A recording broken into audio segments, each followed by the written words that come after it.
जो opposition party Lok Sabha या राज्यसभा में रहती है तो उसका काम ही यही है कि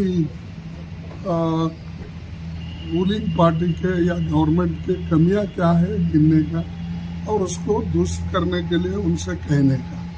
लेकिन मेरे को ताज्जुब हुआ कि मोदी साहब जब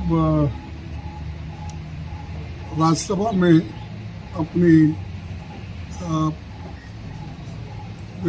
अध्यक्ष से जो अपना रिप्लाई दे रहे थे, उस वक्त उन्होंने यही कहा था कि मैं अकेला ही भारी हूँ अपोजिशन, सारे अपोजिशन को।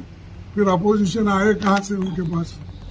सारे अपोजिशन को अकेले ही भारी है, तो मैं एक ही काफ़ी हूँ बोले, तो फिर क्यों 30 लोग पार्टियों को जमा रहे?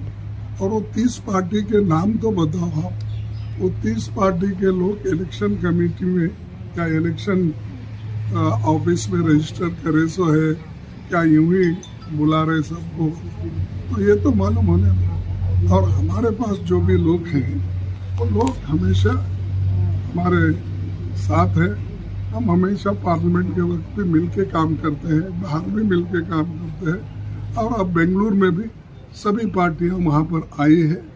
हम जो कर रहे हैं वो देख के वो घबरा गए और घबरा कर वो जो पार्टियां में एक टुकड़ा हुआ था, 2 टुकड़े हुए थे, 3 टुकड़े, सबको जमा रहे और उनको जमा के वो अपनी संख्या उसमें भारी संख्या दिखाने की कोशिश कर रहे हैं। तो वो कोई काफ़ी महत्व का नहीं है।